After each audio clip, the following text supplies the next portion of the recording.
Selamat malam, salam sejahtera, sahabat Kahor dimanapun Anda berada. Masih bersama Bang Fawa.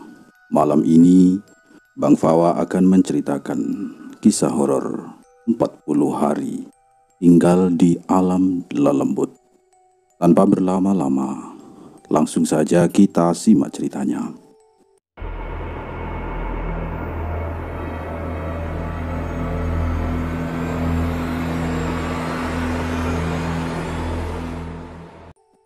Di ujung sebuah desa di Magelang, Jawa Tengah, terdapat sebuah rumah sederhana yang dihuni oleh sepasang suami istri dan ke-8 orang anaknya.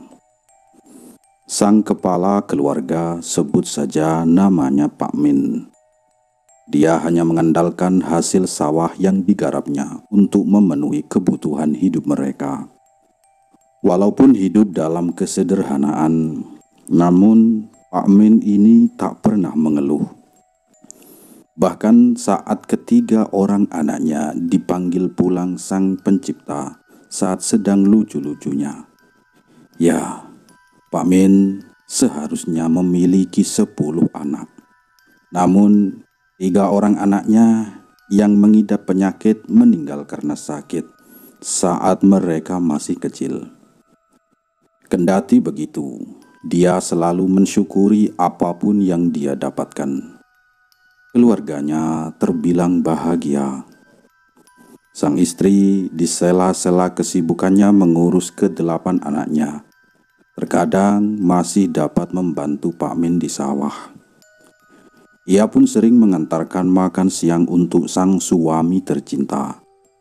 Seperti siang ini, istrinya Pak Min menyuruh seorang anak kecil untuk membawakan makan siang untuk bapaknya. Ingat ya, Nduk, jangan lewat kebun. Kamu muter aja ya, Nduk. Pesan Bu Min kepada Indah, anak mereka yang terkecil. Ah, kenapa harus muter sih, Bu? Kan jadi jauh, Bu. Indah sedikit merengek. Ya, ndak apa-apa toh. Daripada kamu dibawa wewe, mau? Ujar Bu Min sambil mengangkat kedua tangannya, memperagakan gerakan menerkam untuk menggodanya. Ah, Ibu, hahaha. Indah tertawa dan melarikan diri dari kelitikan ibunya. Lalu Bu Min mengangkutkan kepada Indah membawakan makanan untuk ayahnya. Ingat ya, Nduk, muter. Teriak Bu Min di depan pintu, mengingatkan anaknya sekali lagi. Di desa ini kebun itu memang terkenal dengan keangkerannya. Saking angkernya, orang-orang desa menyebut kebun itu dengan kebun Sumantenan. Kebun itu sendiri berada di tengah, dikelilingi sawah-sawah milik penduduk desa. Dan di pinggir-pinggir kebun itu banyak sekali ditumbuhi pohon pisang. Penduduk desa sebisa mungkin menghindari Sumantenan, karena pasti akan ada saja yang mengganggu mereka.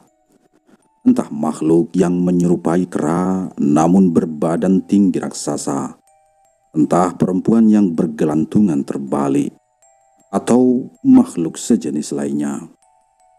Pernah juga ada penduduk desa yang tersesat di kebun itu sampai 3 hari 3 malam karena mengejar makhluk yang menyerupai wajah anaknya. Padahal kebun itu tak lebih luas dari lapangan sepak bola. Kita kembali ke cerita Indah. Singkat cerita, beberapa menit kemudian, Indah, putri kecilnya Pak Min pun datang atau tiba di sawah. Sawah yang digarap oleh Pak Min. Pak, ini Indah bawa makan siangnya.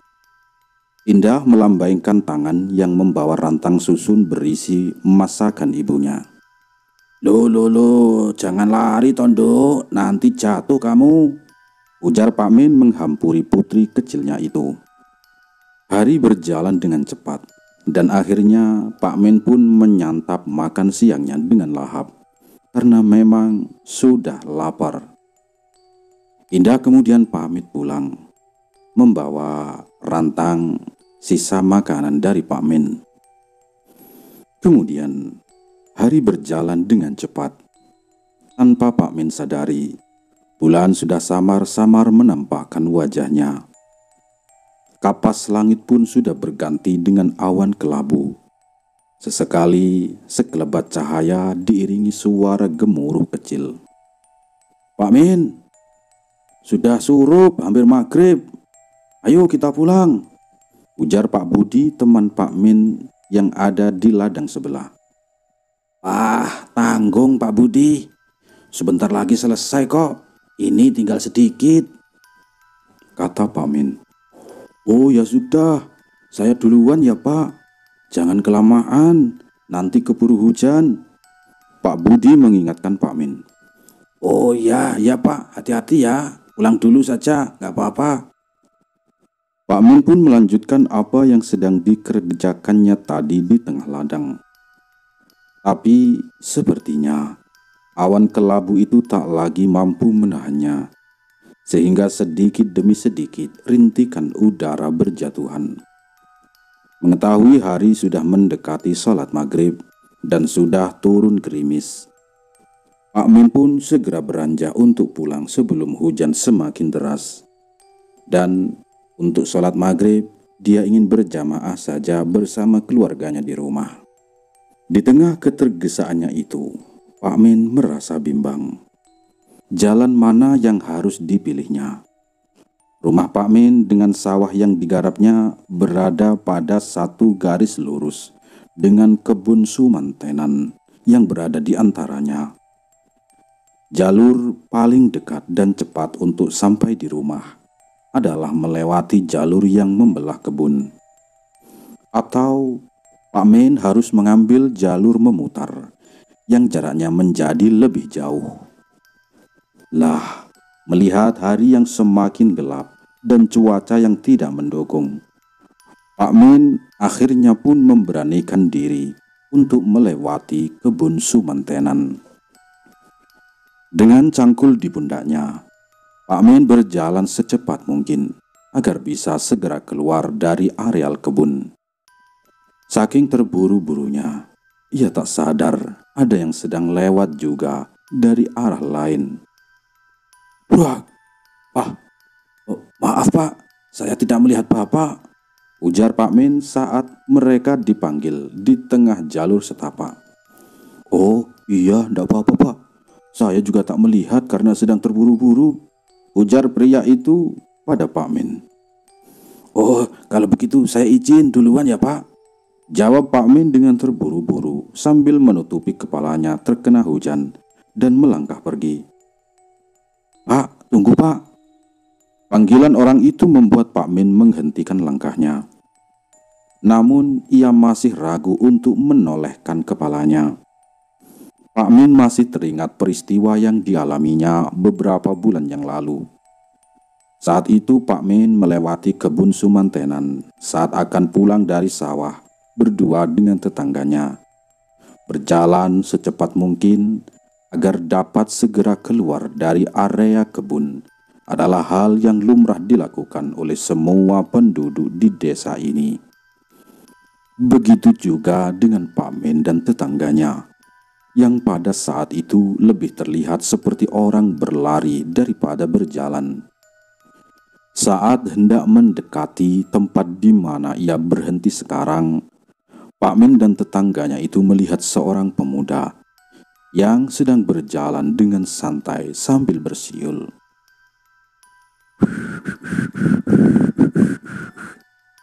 Tetangga Pak Min saat itu bermaksud mengingatkan si pemuda itu agar tidak berlama-lama di areal kebun, karena bisa mendatangkan bahaya. Karena memang juga beranggapan si pemuda ini bukanlah warga dari desanya. "Pak, jangan lama-lama di kebun. Cepat jalannya biar bisa keluar dari kebun ini. Gak baik nyantai-nyantai di kebun," kata tetangga Pak Min itu mengingatkan pemuda yang ada di tengah kebun. "Memangnya kenapa Pak?"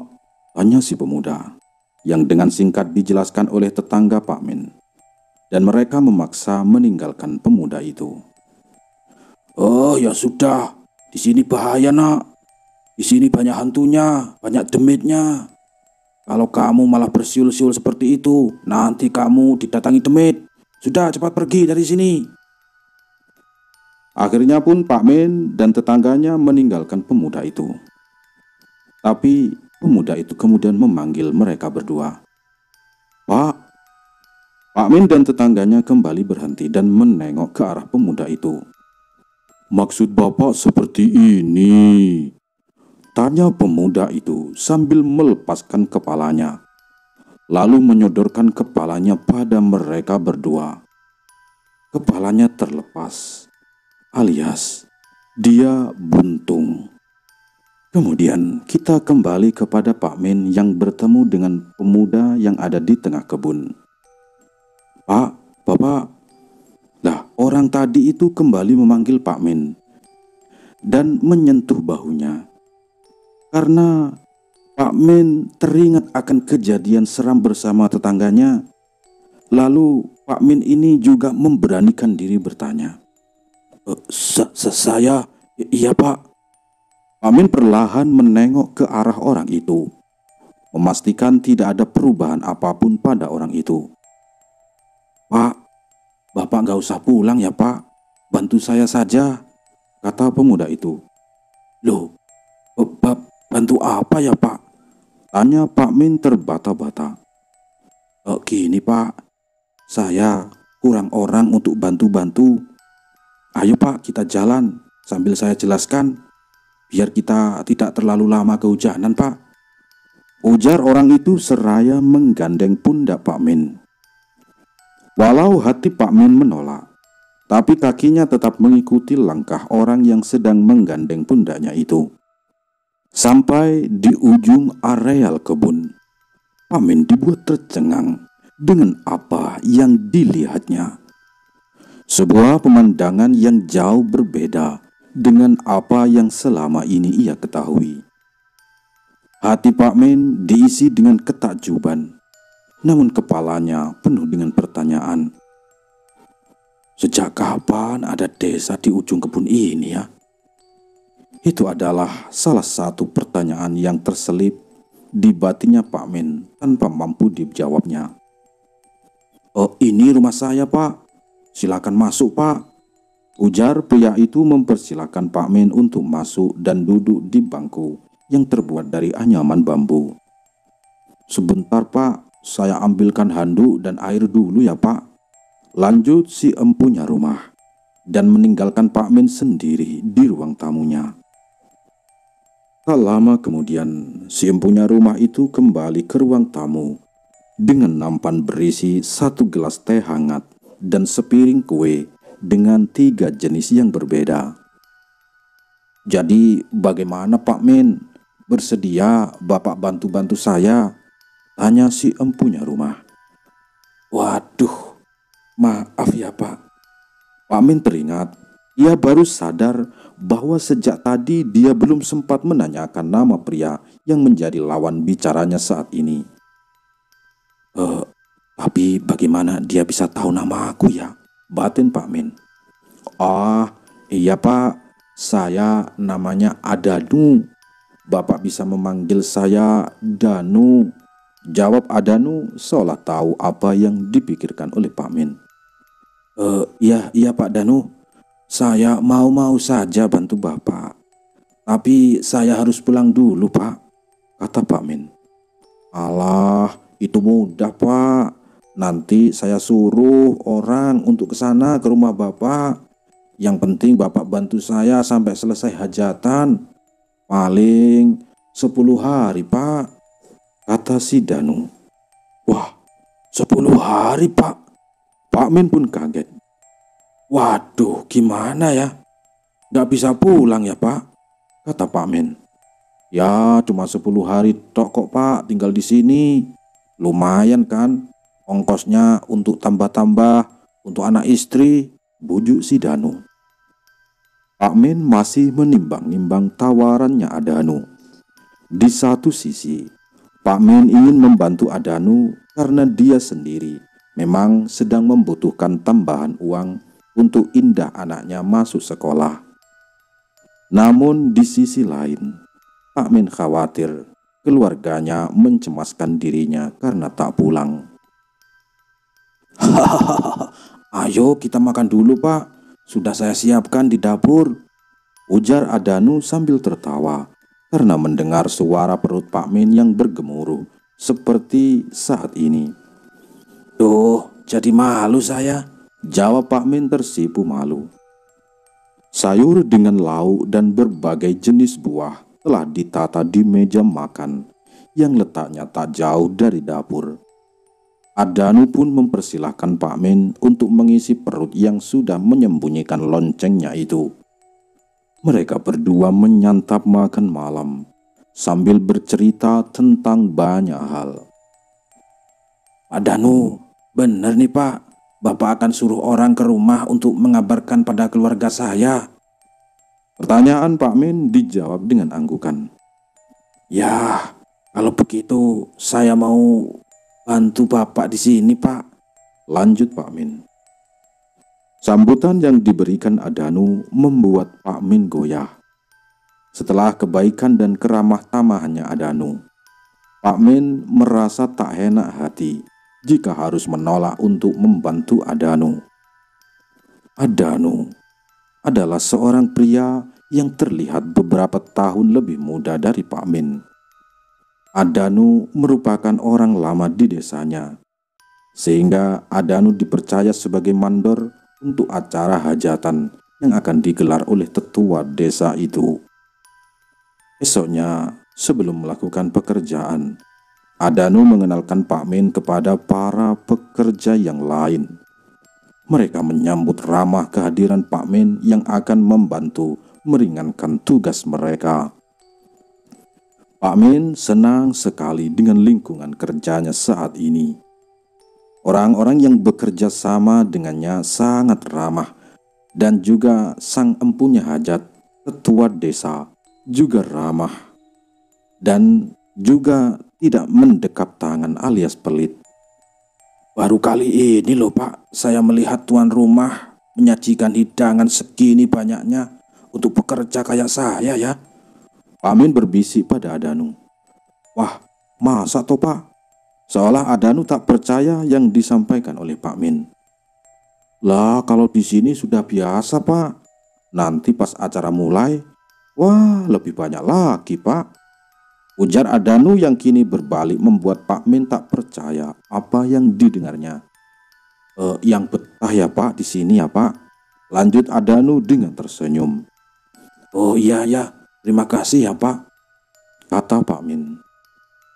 3 hari sudah Pak Min membantu Adanu, dan selama itu pula Pak Min tinggal di rumah Adanu. Terselip kerinduan pada anak dan istrinya di rumah.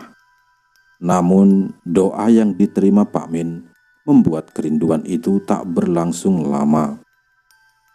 Kemudian kita kembali ke sisi lain.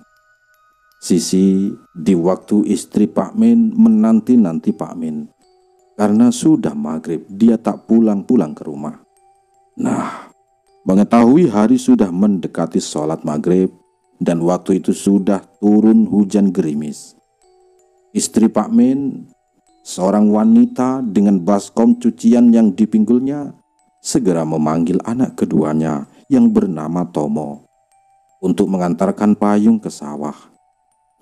Belum sampai Tomo keluar rumah, seseorang sudah berada di ambang pintu. Lah, ini bapak sudah pulang mak, kata Tomo sedikit menaikkan suaranya agar terdengar. Wanita itu yang mendengar suaminya sudah pulang, buru-buru keluar dari dapur dengan segelas air putih. Diserahkan gelas yang dibawanya, dan ia segera mengambilkan handuk.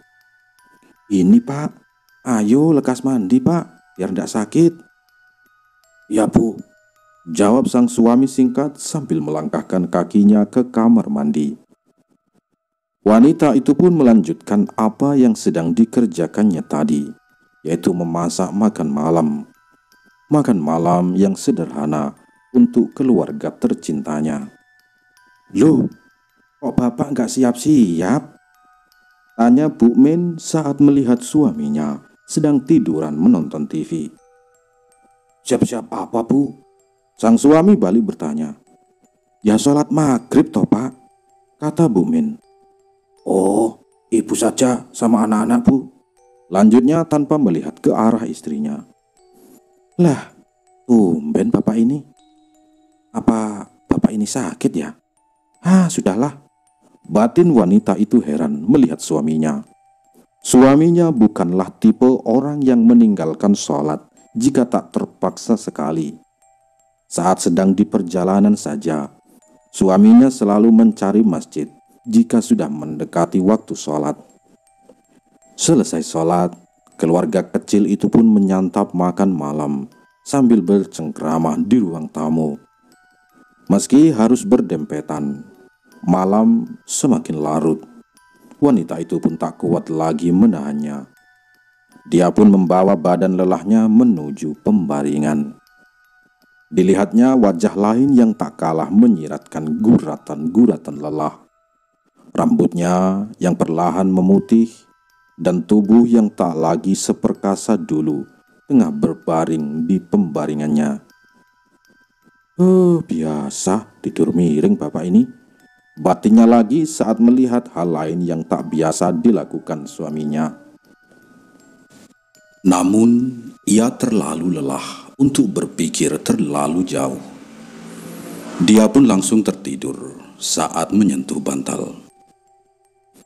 Singkat cerita, pagi pun tiba. "Pak, bangun Pak. Sudah subuh ini Pak." Dia membangunkan suaminya. "Pak, ayo bangun." Namun tak ada tanda-tanda suaminya itu akan bangun.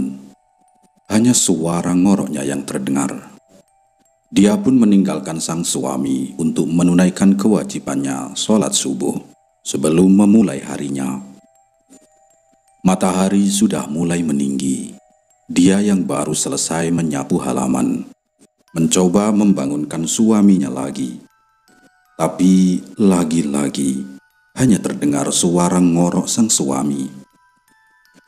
Meski hati mulai tak tenang, namun ia masih berpikiran positif. "Mungkin suamiku terlalu lelah," batinnya. Namun sampai matahari telah sampai pada puncaknya, perasaan istrinya itu pun semakin tak karuan karena suaminya belum bangun dari tidurnya. Terlebih lagi ketika anak-anaknya silih berganti gagal membangunkan sang ayah. "Le, coba kamu panggilkan Pak Agi," perintah wanita itu pada Tomo anaknya. Tomo yang mengikuti perintah sang ibu kembali ke rumah setengah jam kemudian dengan membawa Pak Agi, mantri desa. Pak Agi memeriksa kondisi suami wanita itu dengan seksama. "Ini bapak pingsan, Bu." Perkataan Pak Agi membuat wanita itu dan keluarganya kaget bukan main. "Tapi suamiku ndak apa-apa kan Pak?" kata Bu Min. "Ya tidak apa-apa Bu, kita tunggu saja sampai bapak sadar," terangnya sedikit membuat lega. "Kalau ada apa-apa panggil saya lagi ya Bu," lanjut Pak Agi sekaligus berpamitan. Jam berlalu, hari berganti. Suaminya masih tak sadarkan diri. Sampai hari ketiga, Pak Agi kembali dipanggil untuk melihat kondisi suaminya. Pak Agi menyarankan untuk membawa sang suami ke rumah sakit terdekat agar kondisinya bisa lebih terpantau.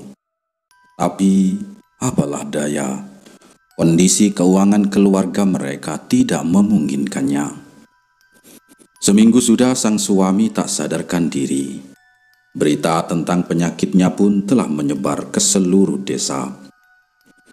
Satu persatu tetangga membesuk ke rumahnya.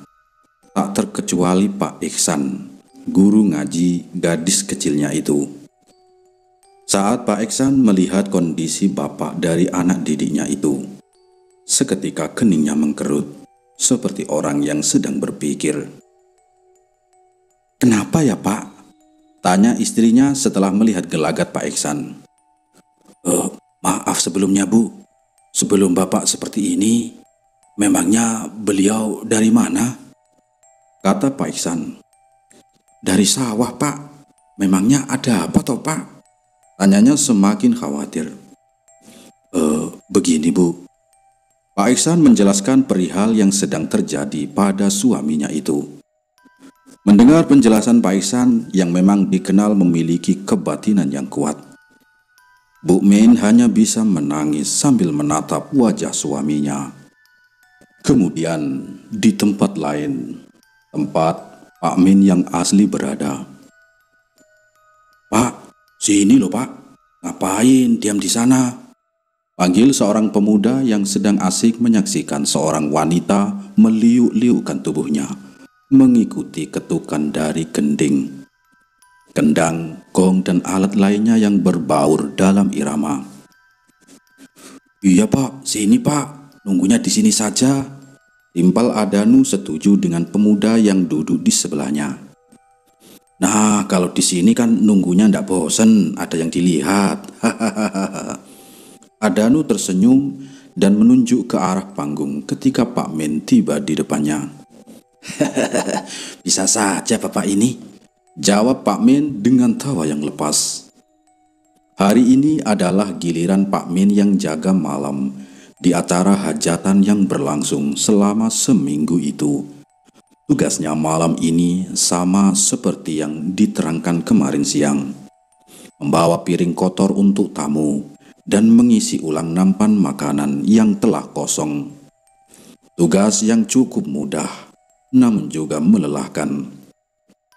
Sudah beberapa hari Pak Min membantu Adanu. Meski badan lelah, namun ia senang sekali. Keramahan tetua desa dan yang lainnya membuat Pak Min sampai merasa kalau yang hajatan adalah keluarganya sendiri, bukanlah orang yang tak ia kenal. Ditambah lagi, Pak Min disuguhkan berbagai macam hidangan dan buah-buahan yang jarang sekali ia temui di desanya. Acara malam ini lebih meriah dibandingkan acara malam-malam sebelumnya. Puncak acara hajatan, kembang api menghiasi langit malam. Alunan gamelan mengalun memanjakan telinga, dan lenggak-lenggok para penarinya membuat mata para penonton terjaga dari ngantuk. Singkat cerita, pagi ini, setelah semua acara selesai, Pak Min bersama pekerja yang lain membersihkan sisa-sisa pesta semalam, mulai dari mengumpulkan kursi dan meja bekas para tamu undangan, sampai mengungkap dekorasi dan panggung. Pak Min," panggil si empunya hajat. "Ini untuk Bapak. Terima kasih ya, sudah membantu saya selama 10 hari ini." Lanjutnya seraya memberikan sebuah bungkusan. "Oh iya Pak, saya juga berterima kasih sama Bapak atas semua jamuan selama saya di sini ya," jawab Pak Min dan memasukkan bungkusan itu ke saku bajunya. Mereka berbincang. Lebih tepatnya Pak Min tak henti-hentinya memuji tetua desa, sampai Adanu datang menghampiri mereka. Karena terlalu lelah sehabis bergadang semalam suntuk dan mengerjakan berbagai pekerjaan, Pak Min menerima tawaran Adanu untuk beristirahat di rumahnya dulu sebelum pulang ke rumahnya. "Saya juga berterima kasih loh sama Pak Danu. Baik banget sudah ngasih saya tinggal di sini dan dijamu dengan baik," ucap Pak Min pada Adanu saat hampir sampai di rumahnya Adanu. "Oh, walah, ada juga saya yang berterima kasih Pak atas bantuan Bapak," kata Adanu sambil membuka pintu rumah. Langsung istirahat Pak, biar lekas ketemu sama keluarga. Kangen pastinya kan ya sama keluarga," kata Adanu. "Hahaha, iya Pak, iya. Kalau begitu aku tidur dulu sebentar ya Pak." kata Pak Min langsung memasuki kamar yang sudah dipakainya selama 10 hari ia berada di sana. Pada saat yang bersamaan, suara tangis dan lantunan ayat-ayat suci saling bersahutan di sebuah rumah. Rumah sederhana yang biasanya hanya ramai dengan suara anak-anaknya yang bermain. Kini ramai dikunjungi warga yang ingin mendoakan si pemilik rumah. Seorang wanita paruh baya yang rambutnya mulai memutih, duduk bersimpuh di samping ranjang sang suami yang dibaringkan. Matanya sayu ketika membaca ayat-ayat atau doa-doa yang tertulis di dalam kitab yang dipegangnya. Anak-anaknya pun tidak jauh berbeda. Mereka melakukan dengan gigih seperti apa yang ibu mereka lakukan. Terlihat jelas kesedihan di wajah mereka, pasrah pada apapun yang akan terjadi pada ayah mereka. Sudah 40 hari suami wanita itu dalam kondisi seperti itu. Semakin lama, tubuhnya semakin terlihat pucat, nafasnya yang semakin lemah, detak jantungnya yang semakin pelan. Tak lagi terasa di jari mereka yang selalu memeriksa keadaannya. "Bu, kaki bapak bergerak-gerak, Bu," kata gadis kecil, salah seorang anak wanita itu. Mendengar ucapan anaknya, wanita itu pun tak mampu lagi menahan air mata. Tangisnya pecah, membuat semua yang ada di ruangan itu ikut menangis. Ia merasa anaknya terlalu merindukan bapaknya hingga salah lihat. Karena ia tidak pernah melihat suaminya kakinya itu bergerak-gerak.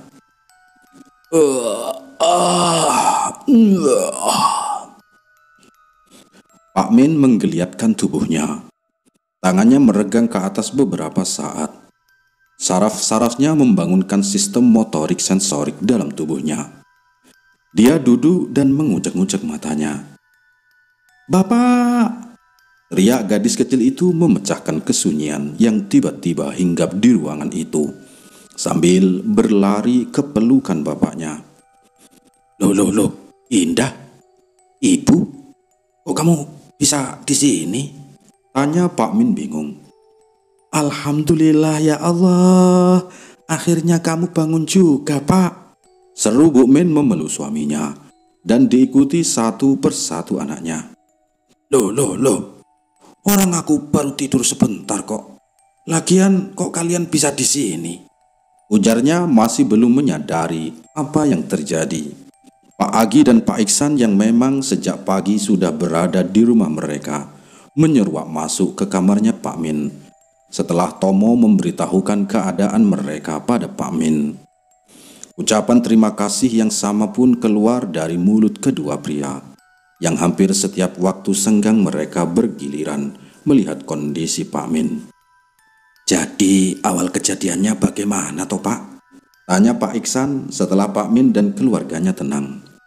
"Oh, waktu itu saya pulang dari sawah lewat Sumantenan, Pak. Lalu ketemu Pak Adanu dan ditawari kerja." Pak Min menceritakan kronologi kejadian dari awal dia bertemu Adanu sampai saat dia tertidur dan tiba-tiba terbangun di rumahnya sendiri.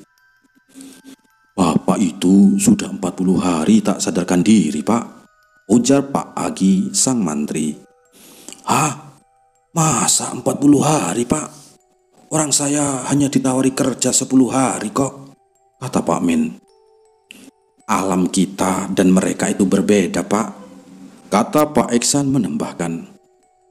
"Jadi maksud kalian saya beneran tidak sadarkan diri selama 40 hari dan selama itu saya di alam lain?" tanya Pak Min dan dijawab kompak dengan anggukan kepalanya Pak Iksan, Pak Agi dan keluarga Pak Min.